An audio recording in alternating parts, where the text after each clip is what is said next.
Hello friend, welcome back to my YouTube channel Ashtadiggaj academy away and success.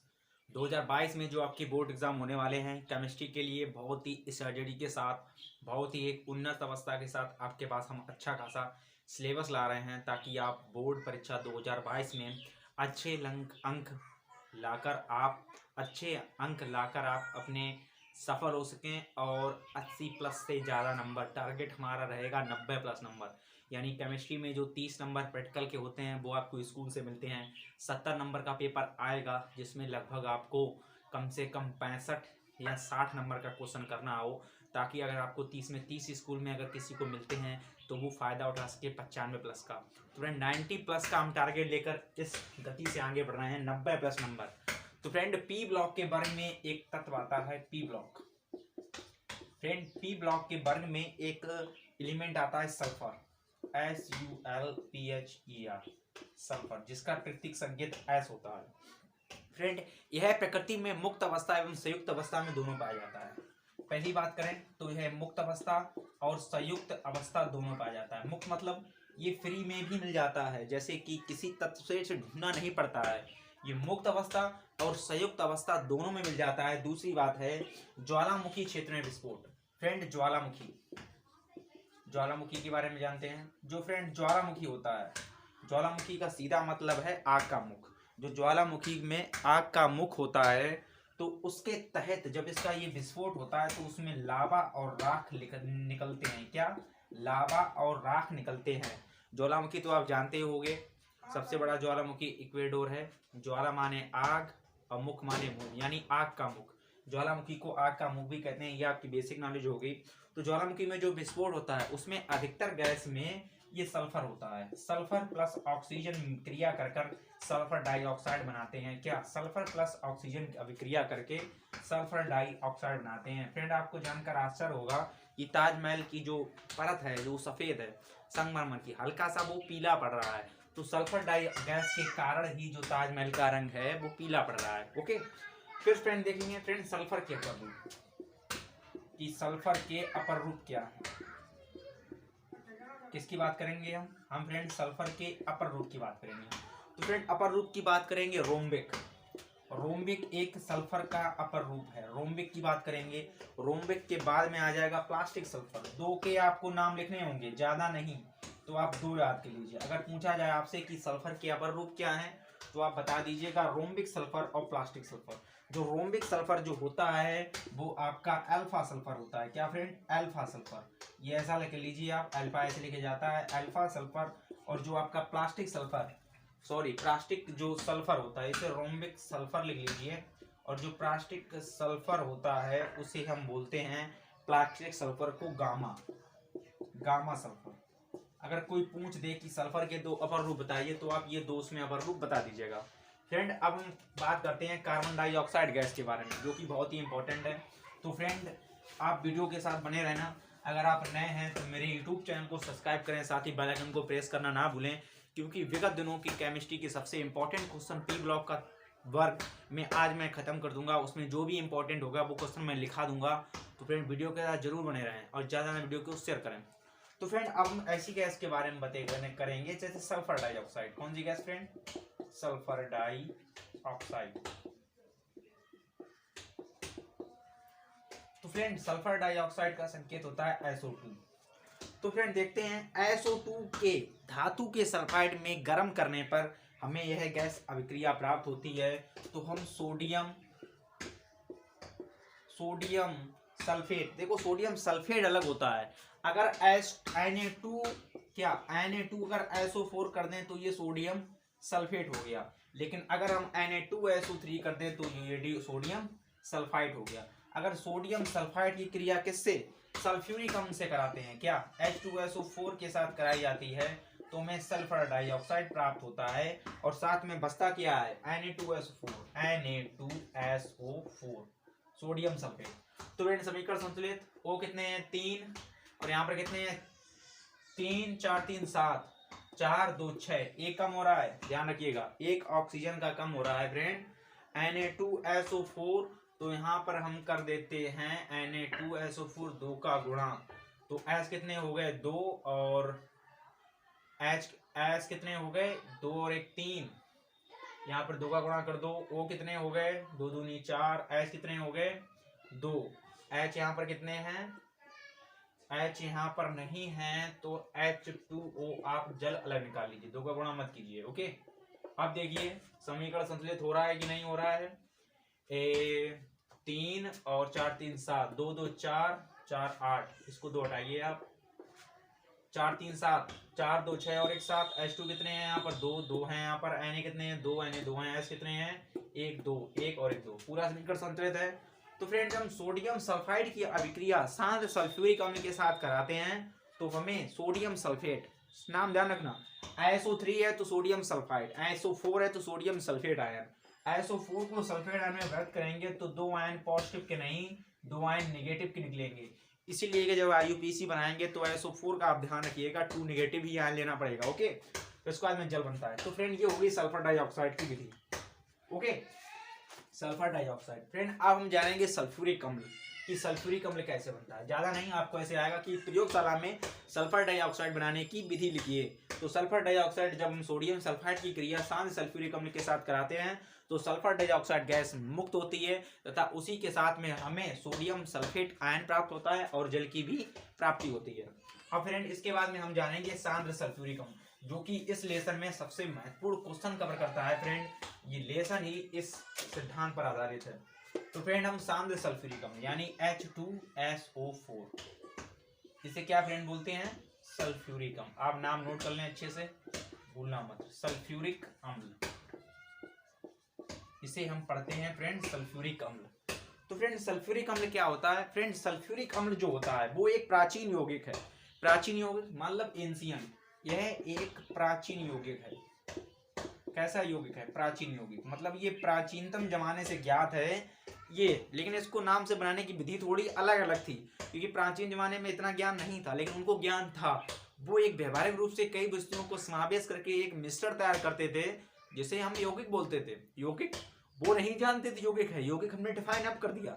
जैसे जल एक यौगिक है, H2O क्या है, एक यौगिक, हाइड्रोजन 2 अनुपात में और ऑक्सीजन 1 अनुपात में मिलता है तो जल बनता है। तो इसे 2 तत्वों के आपसी सहयोग से, आपसी मिलन से जो यौगिक तत्व बनता है उसे हम यौगिक कहते हैं। ओके फ्रेंड, डिफाइन ये उन्होंने बाद में कर दिया। अब हम जानते हैं सल्फ, देखो प्राचीन यौगिक, प्राचीन यौगिक के रूप में क्या ज्ञात है, सल्फ्यूरिक अम्ल। तो फ्रेंड समझ लें, इसे वैलेंटाइन, एक वैलेंटाइन आदमी था, वैलेंटाइन डे नहीं, वैलेंटाइन एक वैज्ञानिक थे, वैलेंटाइन ने इसे हराकसिस। अब कह दोगे सर हराकसिस क्या होता है। तो फ्रेंड हराकसिस जो होता है वो एक नील हरा तोता का फार्मूला है। इसका फार्मूला होता है FeSO4 × 10H2O। ये क्लियर कर लेना, ये हराकसिस का ही फार्मूला है जो FeSO4 × डेका 10 का बोलते हैं, डेका H2O होता है। तो फ्रेंड वैलेंटाइन ने इसे हराकसिस के आसवन से प्राप्त किया कहा था। अब आप कहेंगे कि आसवन क्या होता है। आसवन का सीधा मतलब होता है कि इसे भंजक के रूप में आसवित कर लिया जाता है। भंजक मतलब भून दिया जाता है। भंजक 2 प्रकार के होते हैं, एक पूरा बंद करके भन दिया जाता है क्योंकि बिना ऑक्सीजन की उपस्थिति में कोई भी वस्तु जलती नहीं है। तो बंद करोगे ऑक्सीजन मिलेगी नहीं तो क्या वो खाक जलेगी। तो फ्रेंड ये सिस्टम है, इसे भंजित करके सीधे निकाल लिया जाता है। और फ्रेंड इसे हराकसिस का तेल, यानी सल्फ्यूरिक अम्ल को पूछ दे कोई, इसे हराकसिस का तेल भी कहते हैं, हराकसिस का तेल। तो अगर एग्जामिनर साहब आपसे पूछ दे कि हराकसिस का फार्मूला क्या होता है तो घबराइएगा मत, सल्फ्यूरिक अम्ल को ही हराकसिस का तेल बोलते हैं। सल्फ्यूरिक अम्ल का फार्मूला होता है H2SO4। तो फ्रेंड आप हम जानेंगे सल्फ्यूरिक अम्ल के निर्माण की विधि। और फ्रेंड इसमें सबसे जो इंपॉर्टेंट है, जो पेपर में सबसे ज्यादा आती है, वो विधि है फ्रेंड शीर्षकच्छ विधि या संपर्क विधि। फ्रेंड जो शीर्षकच्छ विधि है एक पुरानी विधि है, लेकिन जो आधुनिक विधि है उसे हम कहते हैं संपर्क विधि। तो फ्रेंड ये सब इंपॉर्टेंट है सल्फ्यूरिक अम्ल के बारे में, कितने क्या पार्ट होते हैं इन सब के बारे में हम जानेंगे और सल्फ्यूरिक अम्ल बनाने को विधि को सीखेंगे। ओके तो फ्रेंड ये तो आपने जान लिया कि सल्फ्यूरिक अम्ल को हराकसिस का तेल कहते हैं। अब फ्रेंड सल्फ्यूरिक अम्ल का निर्माण, सल्फ्यूरिक अम्ल के निर्माण की भी काफी विधि है।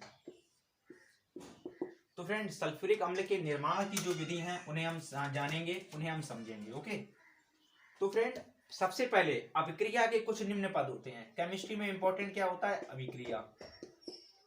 तो इसमें अभिक्रिया के कई पद दिए गए हैं, उन पदों को हमें देखना है। जैसे सल्फर ट्राइऑक्साइड के जल से अभिक्रिया करते हैं। किसकी? जब हम सल्फर ट्राई ऑक्साइड की जल के साथ अभिक्रिया करते हैं तो H ये बन जाएगा H2SO4, ये बन गया। सिंपल रूप से जब हम सल्फर डाइऑक्साइड की किससे? जल से अभिक्रिया करते हैं तो हमें ये सल्फ्यूरिक अम्ल प्राप्त होता है। दूसरा पद देख लेते हैं। यहाँ पर आप लिखना अभिक्रिया के प्रथम पद में जब सल्फर ट्राई ऑक्साइड की अभिक्रिया जल के साथ की जाती है तो हमें सल्फ्यूरिक अम्ल प्राप्त होता है। इसका नाम क्या है फ्रेंड? सल्फ्यूरिक एसिड, यानी सल्फ्यूरिक अम्ल। दूसरा पद ही बहुत ही इंपॉर्टेंट है, दूसरे पद के बारे में बात करेंगे। दूसरा पद फ्रेंड कि जब सल्फर डाइऑक्साइड की ऑक्सीकरण कराया जाता है। क्या फ्रेंड? जब सल्फर डाइऑक्साइड का ऑक्सीकरण होता है, जहां पर आपको शब्द आ जाए कि ऑक्सीकरण, तो समझ लीजिए आंख बंद करके कि अभिक्रिया किससे है? O से। O के साथ H2 भी लेना है तो जल हो जाएगा, यहाँ पर फ्रेंड H2SO4 हो जाएगा। समीकरण देख लीजिएगा, ऐसे O कितने हैं? 2 और 2 4 और 1 5। तो यहाँ पर फ्रेंड 5 नहीं है तो यहाँ पर आपको करना होगा 2HO4 और यहाँ पर O संतुलित करने के लिए आप यहाँ पर 2 का गुणा कर दें। क्लियर? ऑक्सीजन के 2 2 4 2 6 और 1 7 4 सॉरी 2 2 4 2 6 और 1 7। H कितने हैं? 4। 2 का गुणा यहाँ भी कर दो। H कितने हो गए? 4। 2 दूनी 4। S कितने हैं? 2 नहीं है, यहाँ पर 2 नहीं है S, तो यहाँ पर आप 2H2O H2SO4 2 यहाँ भी हो जाएंगे, यहाँ पर कर दो गुणा। ओके, S कितने हो गए? 2। ऑक्सीजन के 2 दूनी 4 4 4 8 2 10 और यहाँ पर 4 दूनी 8 और 2 10। वो उधर बाहर कर लीजिए। बात समीकरण समझ हो गया? कोई दिक्कत तो नहीं है? नहीं है। H कितने हैं? 4। H 4 है। अब फ्रेंड देखिए तीसरी स्टेप जो आती है वो बहुत ही इंपॉर्टेंट स्टेप है, इसके बारे में हम जानेंगे, अवगत करेंगे। तो फ्रेंड जो ऑक्सीकरण हो गया, अब हम फ्रेंड पढ़ेंगे सल्फ्यूरिक अम्ल की निर्माण की विधि। ये सब प्रयोगशाला विधि हो गई। अब फ्रेंड औद्योगिक रूप पर फ्रेंड 2 बात समझ लीजिए। एक होता है प्रयोगशाला विधि। प्रयोगशाला यानी लेबोरेटरी मेथड में हम कोई चीज छोटी मात्रा में बनाते हैं, वहाँ पर केमिकल कम होता है। लेकिन अगर यही सल्फ्यूरिक अम्ल को हमें अगर कहीं भी प्रोडक्ट बनाने में यूज करना है तो इस सल्फ्यूरिक अम्ल का इस्तेमाल हम क्या करेंगे? तो फ्रेंड यही सल्फ्यूरिक अम्ल का निर्माण जो हम करेंगे वो इंडस्ट्रियल एरिया यानी फ्रेंड औद्योगिक निर्माण में करेंगे। किसके निर्माण में? यानी औद्योगिक निर्माण में हम इसका पार्टिसिपेट करेंगे। किसमें?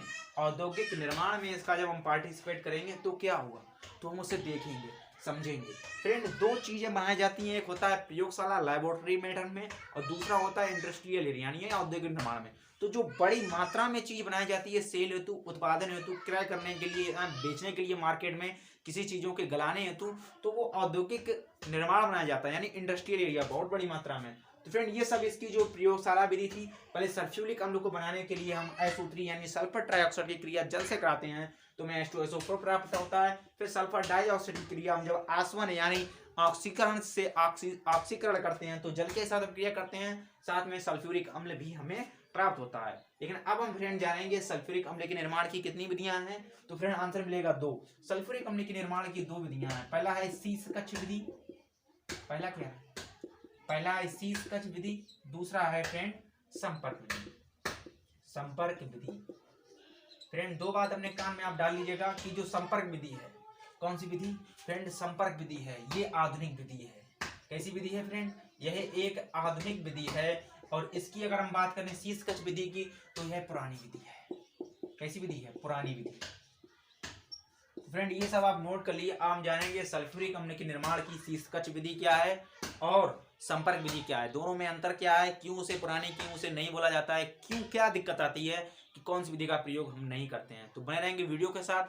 अगर आप नए हैं तो मेरे यूट्यूब चैनल को सब्सक्राइब करना ना भूलें और अगर यूपी बोर्ड इंटरमीडिएट में बेल आइकन को जरूर ओपन करें क्योंकि हर एक केमिस्ट्री का सिलेबस चाहे जौन सा सब्जेक्ट हो आपके पास वीडियो जल्दी आएगी, क्योंकि तैयारी का विषय है, केवल 90+ आपको नंबर लाने हैं तो लाने हैं।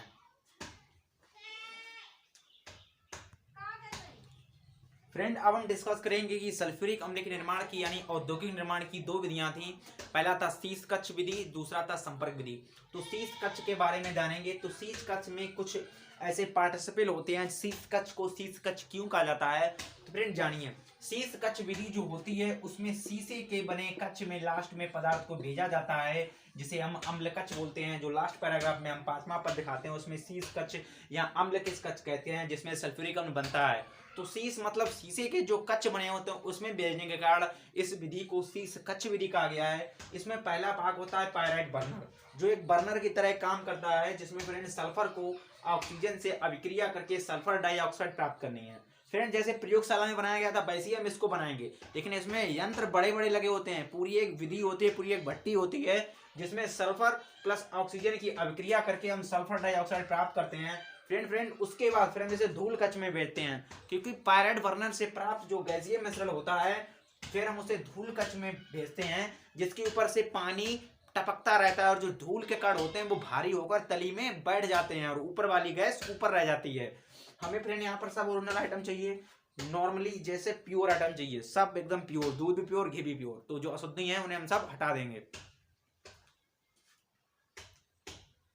जो अशुद्धि होती हैं हम उसे हटा देंगे। तो फ्रेंड अब हम बात करते हैं फिर इससे फ्रेंड हम नाइट्र पात्र में भेजते हैं। नाइट्र पात्र में यह आके NO और Na2 ऑक्साइडों में विभक्त हो जाता है। कौन?